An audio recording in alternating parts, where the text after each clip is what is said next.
Hello, welcome to From the Piano Bench to the Organ Bench. I'm Alan Hommerding, the author of this method book and the editor of the series of repertoire books that accompany it, Feet Don't Fail Me Now. This series of short videos will give you a sample from the 7 chapters of the method book, which cover getting to know the organ, the layout of the instrument, and some basic skills for accompanying a congregation, and a couple other skills you might need for your work as an organist in the church.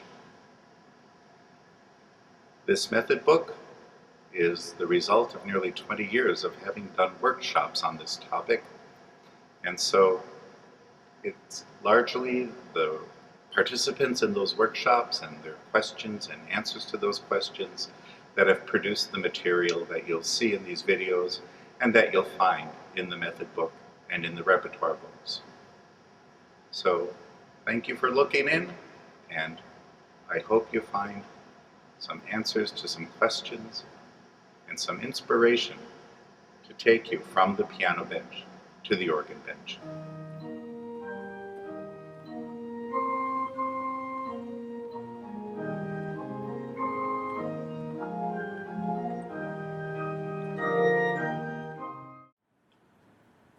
The first chapter in From the Piano Bench to the Organ Bench introduces you to what I call the geography of the organ. It just helps you get situated a little bit and familiar with some of the terminology you may see printed in music or in books about the organ.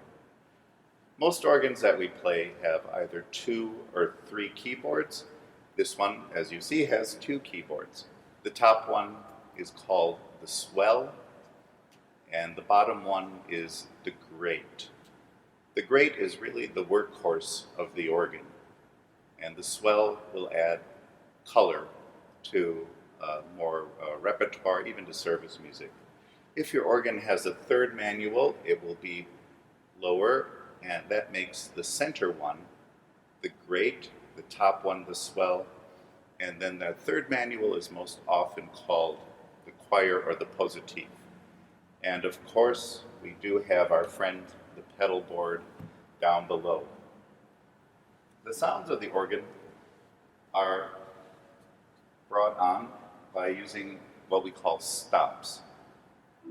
On this instrument, the stops are draw knobs. Some other instruments will have tabs that you depress, but these are how we make the instrument sound, by drawing or pressing a stop. On this instrument, there are some tabs up here. These are called the couplers. And what these do is this top manual, called the swell manual, I can use this coupler that says swell to grate, and I can couple that down to the grate manual. So if I want to take a sound from the top manual, the swell, I can couple it using a swell to grate coupler down to the grate manual. And so just by using that one tab, I can bring all of the sounds on the instrument together. The couplers will also bring that same swell sound down to the pedal board as well. Many instruments have some of these small white buttons, either a few or very many. These are pistons. These are a way you can preset some sounds on your organ. Piston number 1 here is very, very loud. Piston 2 is softer. So you can set those ahead of time. If there are always stops you use to accompany a hymn or to play for the choir or a cantor, you can set those ahead of time. Most organs will have a button down here that, if I use a piston or if I draw stops, this button cancels or removes all the stops. In just a moment. It's very, very handy sometimes. As I mentioned earlier, the top manual here is called the swell. That's because by using this pedal, the expression pedal, I can make the sound swell. On a pipe organ, this happens by opening a series of louvers or shades to increase or decrease the sound. Now, it's counterintuitive, but the pedal that is called the crescendo pedal doesn't make the basic sound of the instrument louder or softer. What it does is that it brings on stops from softest to loudest as you raise it up.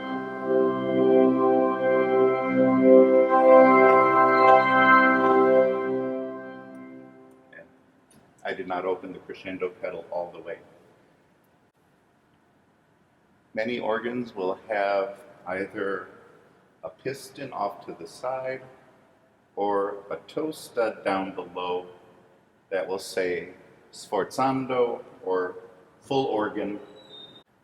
It does exactly what it advertises. When I press the sforzando or full organ, it brings on the full instrument. It's an important piece of etiquette that if you use either the crescendo pedal or the sforzando pedal when you're a visiting or a substitute organist, please make sure that the pedal is closed and the sforzando is off before you leave. It will save the next organist some unpleasant surprises, I promise you.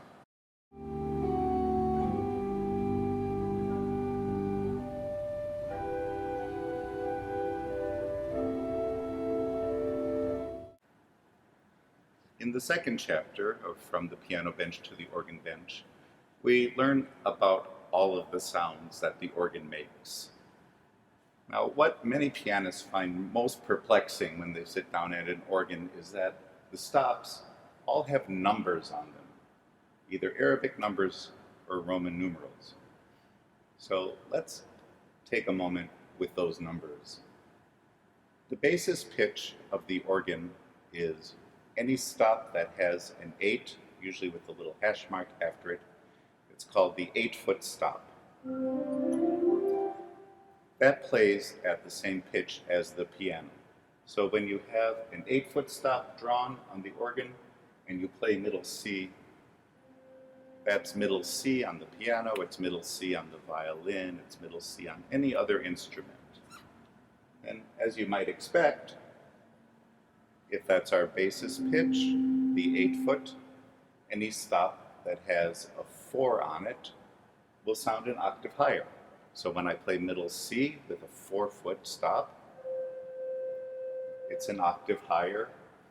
And even though I'm very bad at math, I can figure out that a 2-foot stop will sound 2 octaves higher. So if I draw an 8-foot and add a 4-foot and add a 2-foot, I'm essentially playing 3 octaves of pitches simultaneously. 8, 4, and 2, as you've probably noticed if you've sat down at an organ, are the most common of the numbers on the organ stops. As I mentioned, some of the stops have Roman numerals. Those are called the mixtures. The Roman numeral or numerals that are on that stop tell you how many pipes are playing simultaneously. And if you've ever looked inside the pipe chamber of a pipe organ and you've seen pipes that are even smaller than golf pencils, those are usually the pipes of the mixture. They're very, very small, and they just add a brightness. I sometimes call them the crown of the organ sound. So here's an 8, 4, and 2, and here it is with 3 sets of mixture pipes. It just adds that brightness that gives the organ part of its distinctive sound.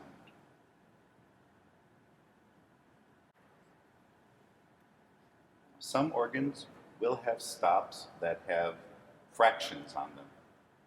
So what these do is they add to the harmonic texture. So our middle C with an 8-foot stop is an octave higher with a 4-foot stop, and 2 octaves higher with a 2-foot stop. If I use the 2 2/3 stop, it sounds an octave and a 5th higher. So our ears cannot distinguish the two pitches being played, but we do hear the color that it adds. Another stop here on this organ is a 1 3/5. So here's my 8, 4, and 2 by themselves. And when I add the 2 2/3 and 1 3/5,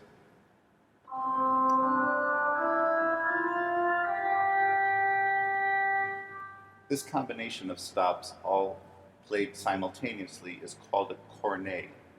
It looks like cornet on the page, but it's the French word cornet. It's these stops all played simultaneously. It's a very distinctive solo sound on the organ. So let's listen and look at some other sounds that the organ makes.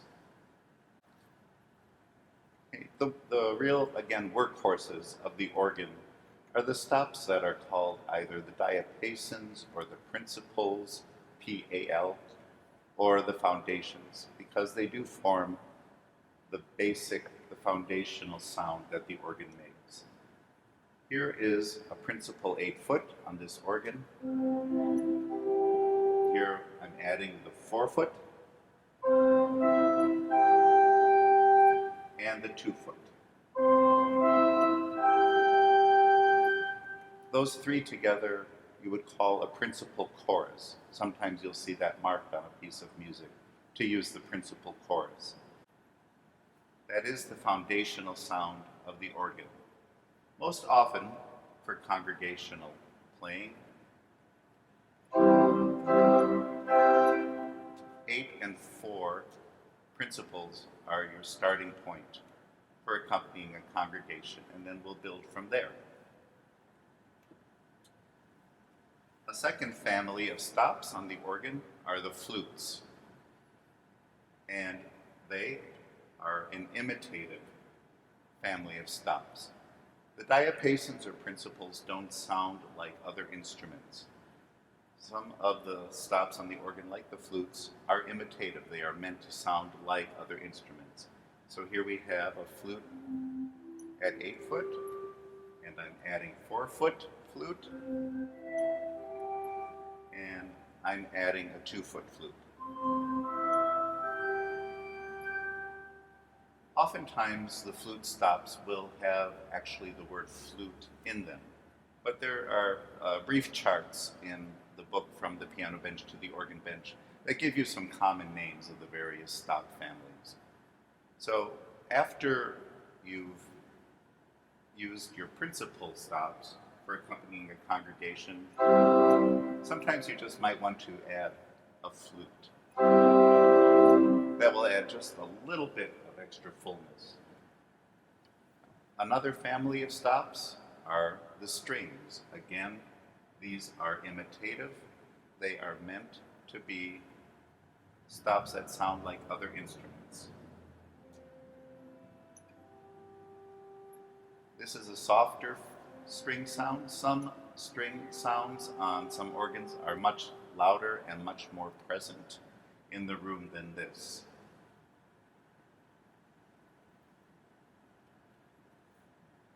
On this organ, that string sound is playable on either manual. There's a stop for it on both manuals. On many organs, the string will have what is called a celeste, which adds kind of a shimmer to the sound.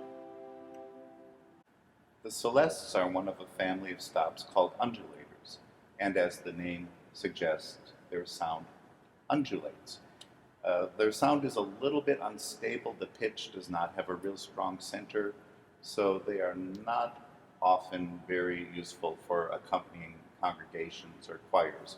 Sometimes as a special color, but usually not. A final family of stops are the reeds. They are imitative stops as well. They fall into two families. There are chorus reeds or solo reeds. On this organ, that's called the cromorn. You may have an oboe stop on your organ. Another counterintuitive family of stops on the organ that are reeds. On your instrument, they may actually be labeled in red, are the reeds that make brass sounds.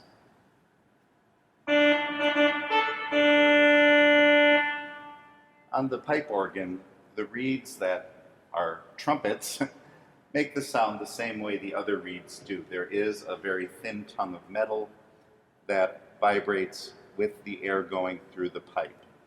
So both reeds and the brass sounds are made the same way. They are all called reeds, which is, as I said, a little counterintuitive, but that's the joy of playing the organ.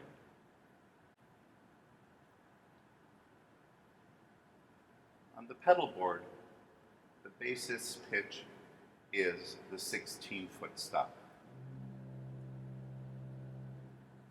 As you might suspect, it is an octave lower than the 8-foot stop on the manual. Also on the pedal board, the C at the top is the one notated on the page as middle C in the bass clef. So we have our 16-foot playing the center C in the middle of the pedal board, and we can add an 8-foot to that, and we can add a 4-foot to that. And it is the same principle as on the manuals, that each of those successive stops adds a sound an octave higher. So I can play 3 octaves simultaneously.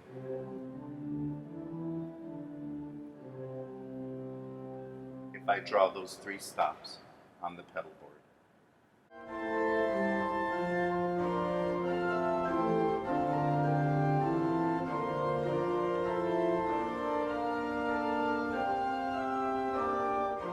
In the third chapter of From the Piano Bench to the Organ Bench, we focus exclusively on the pedals, getting comfortable with the pedal board, learning how to play the pedals. Now, I often tell pianists it's just another keyboard, only one that you play with your feet. And it sounds a lot more intimidating than it actually turns out to be. In The Music Man, Professor Harold Hill talks about his think system for learning to play an instrument. And of course, he turns out to be a phony, but there's a little bit of truth in what Professor Hill has to say when it comes to learning to play the pedals. The biggest obstacle many pianists have when starting to integrate pedal playing into their organ playing is the difference between their manual technique and their pedal technique. It's as if I were to sit down and play piano duets with an international concert pianist. You're just at 2 different levels of technical ability. In the Piano Bench to the Organ Bench book, there are some exercises, though, in which you will integrate some of those basic first level manual exercises you did on the keyboard with playing simultaneously the same thing on the pedal board. So a basic descending scale pattern.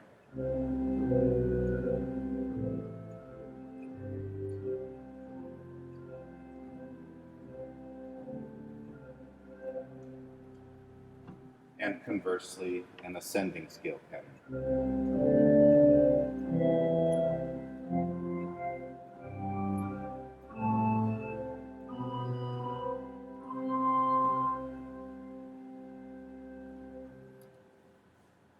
had great success with pianists becoming organists with this approach because it wires, I guess, those two parts of your brain together. The manual technique that you already have solidly in place in your hands with your beginning pedal technique. The book does contain some basic exercises in addition to a few exercises that are a little more advanced that will begin to establish some independence between your hands and your feet. By now you've probably noticed that I'm wearing shoes that are a little bit unusual looking. There are distributors of organ shoes. I list a couple of them in the book. In general, organ shoes will have a heel that is a little bit higher than especially men are accustomed to. They fit your foot very, very form-fittingly and have a very flexible sole. It's a very thin piece of leather. So you can actually sense the feel of the pedal a little bit through it, and it allows you flexibility when playing the pedal board of the organ. Sometimes pianists have a little bit of difficulty to being seated on the organ bench because it's not quite the same sensation as it is on the piano bench.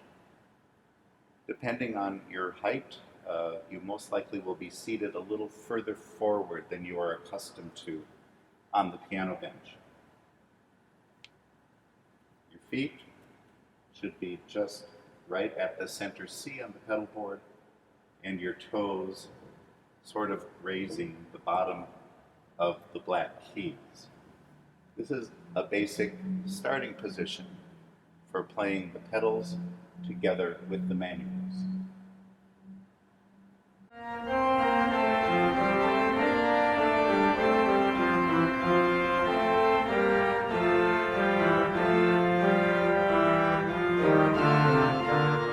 In Chapter 4 of From the Piano Bench to the Organ Bench, we look at how the organ and the piano make music differently.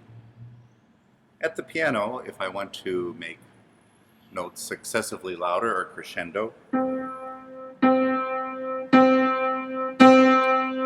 I do so by striking the key harder each time. Also, when I play the keys of the piano, from the moment they sound, their sound begins to decay. Let's move over to the organ.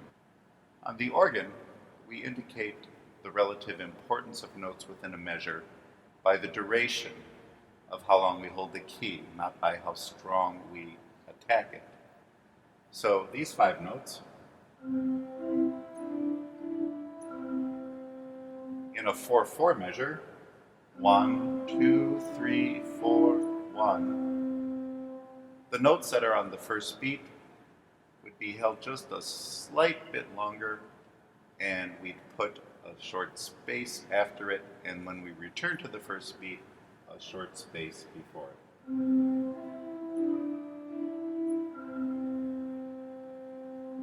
Those same 5 notes in 3/4 time, let's make the first note a pickup. 1, 2, 3, 1, 2, 3, 1.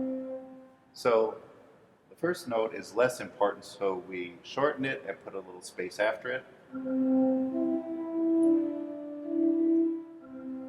We elongate the first beat of the measure, and then when we return to the first beat again, put a little space. This seems very, very complicated, but it becomes just a whole new approach to the different keyboard. Over the course of time, you will learn to approach this keyboard differently than you approach the piano keyboard. Another issue in the manual technique for the organ is the issue of legato. Now, there is still a falsehood circulating that the organ is always played legato all the time, no matter what. This is not necessarily true, especially when it comes to leading a congregation. In leading a congregation, some more rhythmic emphasis through a non-legato touch is actually beneficial.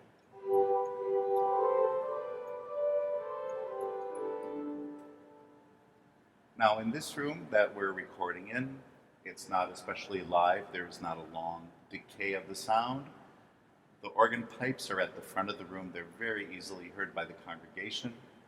So I can play with a little bit of legato and still lead with good rhythm.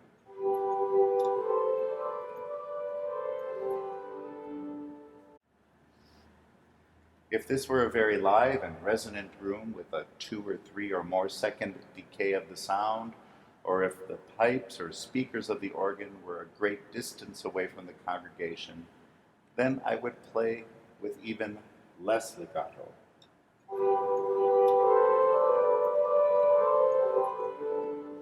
To be a rhythmically effective leader of the congregation. So it really depends on the instrument, where the instrument is placed in the room, and the acoustics of the room itself. This is covered at greater length in the book From the Piano Bench to the Organ Bench, with some additional suggestions as to how to determine what type of touch might be best playing where you are.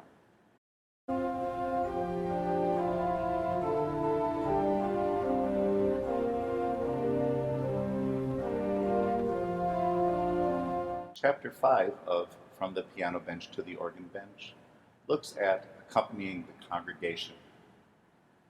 It begins by looking at the 3 basic elements of all music: pitch, timbre, and rhythm. Pitch, of course, is important because that's how the congregation knows what we're singing. So, of course, it's important that the melody always be clear to the congregation. If a hymn or a piece of service music is new, a very helpful skill on the organ is to be able to solo out the melody so that it's a little bit louder than the accompaniment. This is a great assist to the congregation in following along. Timbre, the quality or the kind of sound the organ is making. I mentioned some of the different families of stops earlier. The principles or foundations are the starting point. Sometimes we add flutes.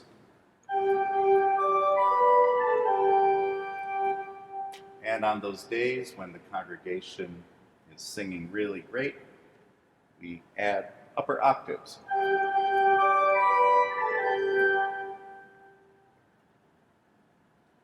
A little bit counterintuitive on the organ is the fact that louder does not always help more. Sometimes playing the organ more loudly just discourages the congregation from singing. A congregation that's lagging behind will be helped more by not adding volume, but by adding a brighter stop, perhaps one of those 2-foot stops. And that's where the whole issue of timbre, what sound is the organ making to help the congregation? So what kind of sound is it? It's a principle, or it's a foundation sound. Okay, does it attack and release cleanly? On the organ, release is more important than it tends to be on the piano. Does the pitch have a centered sound? Remember, I mentioned our undulators earlier. Not a good centered pitch, not useful for leading a congregation in singing. Of the 3 elements, perhaps rhythm is the most important in leading a congregation in song. Rhythm must always be consistent, steady, something the congregation can really rely on. I recommend very rarely using any kind of retard at the end of stanzas of a hymn or between stanzas of a hymn. As I said, steady and consistent. 2,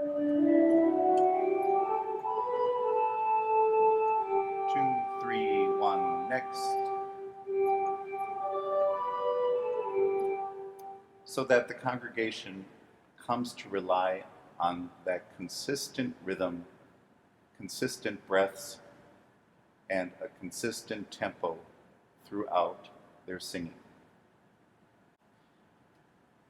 Chapter 5 also spends some time on introducing, and I don't mean teaching your congregation a new hymn, I mean the introduction you play prior to the congregation singing a hymn or a piece of service music. Of course, some pieces, especially service music, have written out introductions, but sometimes we are called upon to give our own. And the introduction serves a couple purposes. It lets the congregation know what they are going to sing.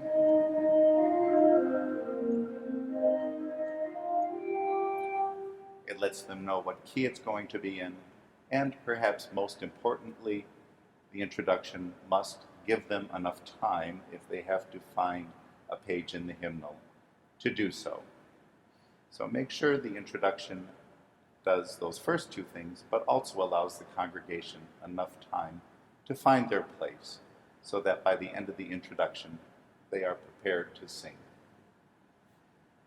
One of the fun things about being an organist is all the sounds we have at our disposal and the ways we can use them to vary the introductions we play and even the accompaniments that we play, especially for hymnody.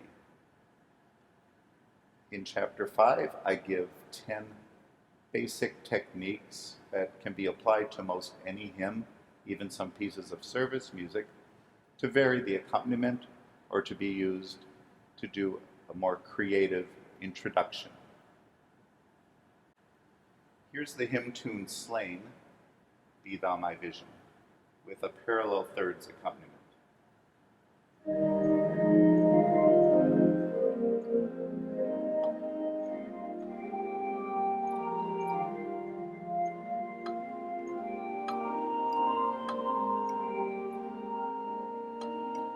And so on. Just this simple motion can add some interest or variety to one stanza of the hymn. It applies best to folk melodies, some of the early American Appalachian hymns, and some British Isles folk melodies as well. And there are 9 others.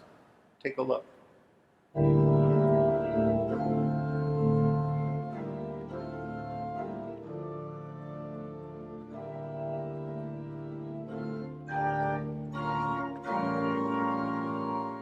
Chapter 6 of From the Piano Bench to the Organ Bench covers the topic of adapting piano accompaniments to the organ.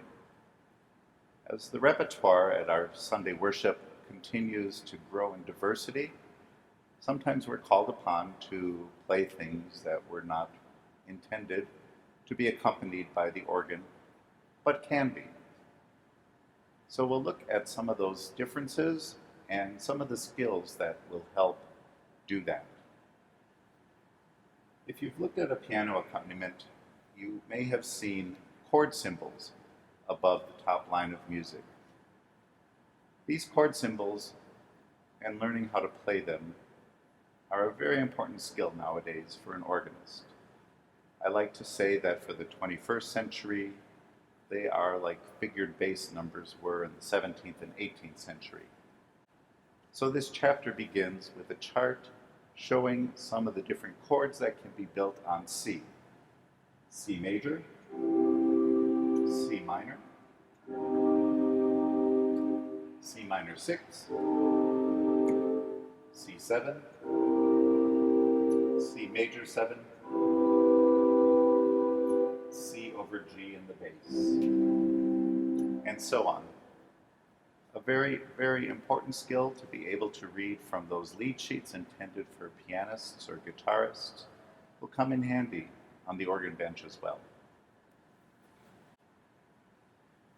Many of us, whether playing piano accompaniments or hymns from the hymnal or organ accompaniments, are very accustomed to staying strictly to what's printed on the page.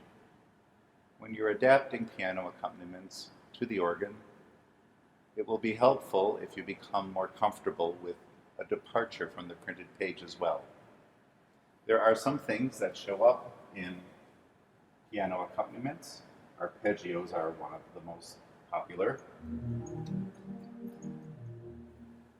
that the organ does not necessarily do very, very well.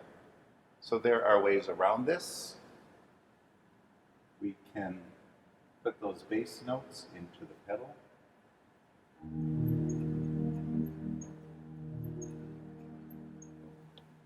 That's one very basic level way of adapting an arpeggiated accompaniment to the organ, just playing the bass notes of the arpeggios in the pedal.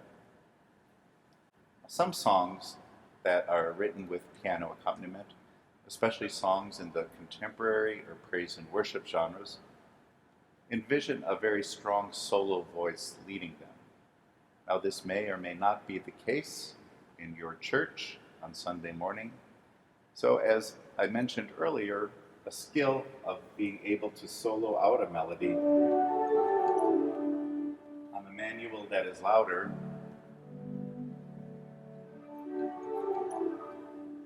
on the great manual, which is louder than the swell manual, being able to solo out that melody with these particular songs will be a very helpful skill to have.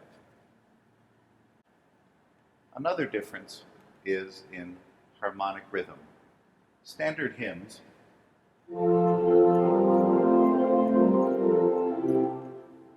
have a harmony that changes nearly on every beat. Whereas other times in these more contemporary songs, we will have a harmony that changes maybe only once per measure.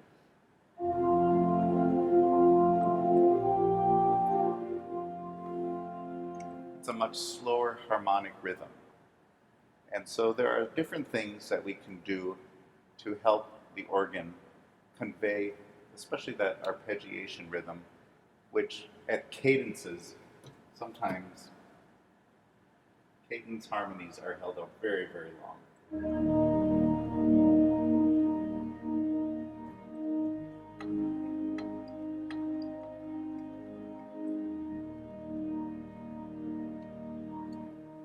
So on the organ, one of the things we can do is maybe add some suspensions.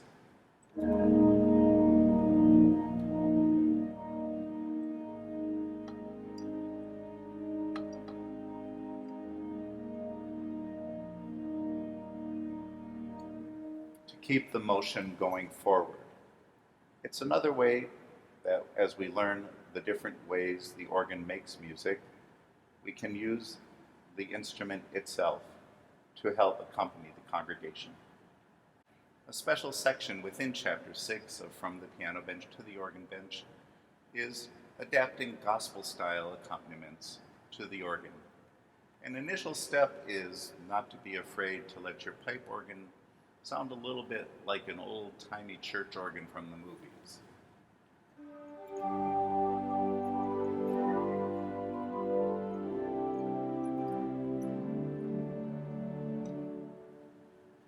Playing gospel-style accompaniments on the organ can actually be quite a bit of fun. I invite you to take a look.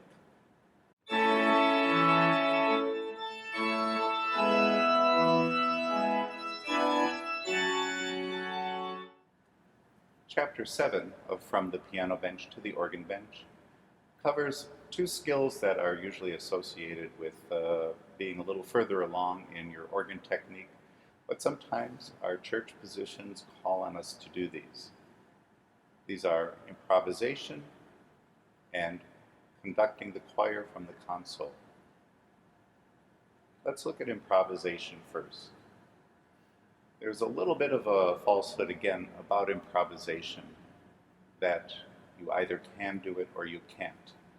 While it's true that some people are better at it than others, it's a skill set. And just as actors can take improvisation classes, organists could practice improvisation as well. As a matter of fact, I often like to refer to improvisation as a practiced spontaneity. And what people think is happening spontaneously at the organ is very, very often the result of some very serious practice.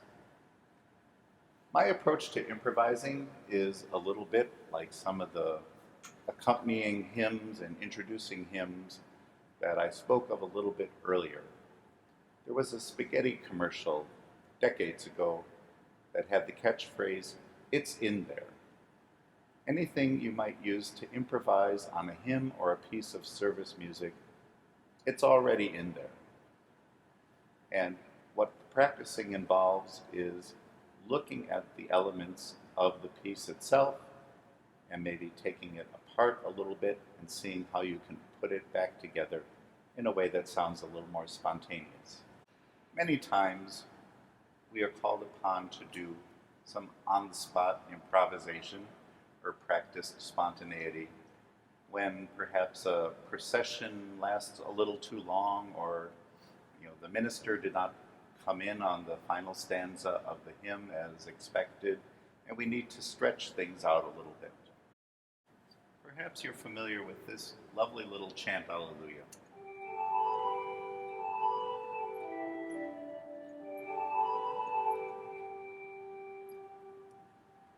A very brief piece of music.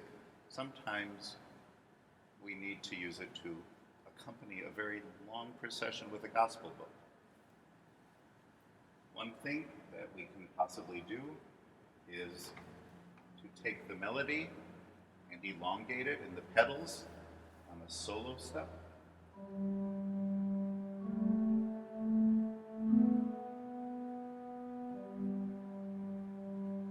Long, slow notes, it's not difficult. And just put some chords above it.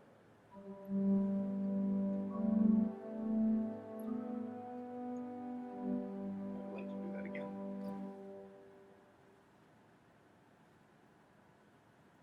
One thing we can do is to play it in very long notes in the pedal with the solo stop.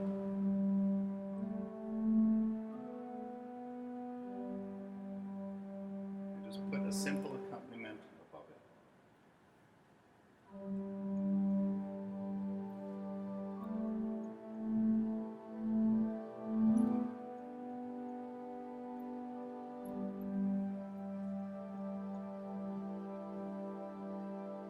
And so on.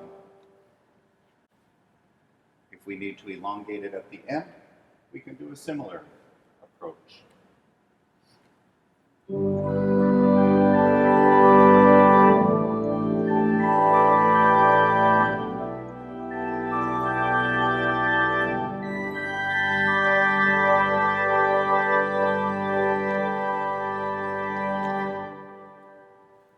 I like to take the approach, "It's in there," because that helps me feel more confident. Much more confident than if I begin by saying, "I can't improvise." No, I can, because it's already in there. It's in the music. And this last section, just a few words about conducting from the console. In my mind, here we have a spin on the old saying from the world of real estate, location, location, location. When it comes to conducting from the console, it's preparation, preparation, preparation. And I think this preparation is threefold. You have to prepare yourself as an accompanist, knowing your organ accompaniment very well.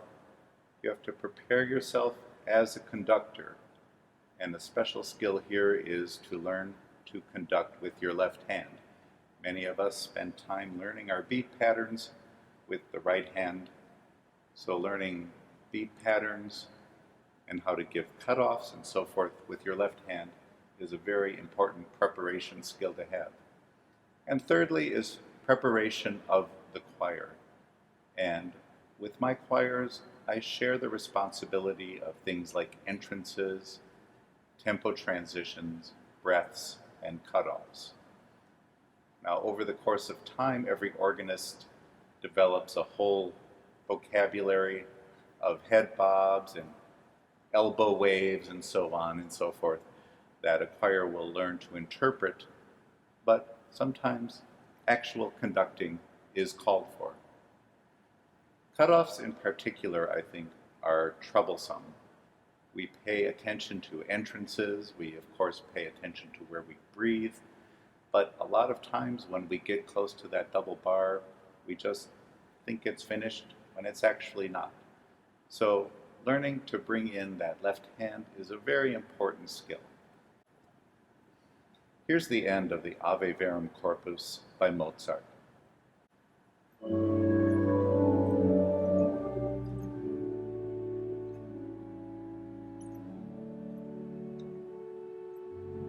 Cut off.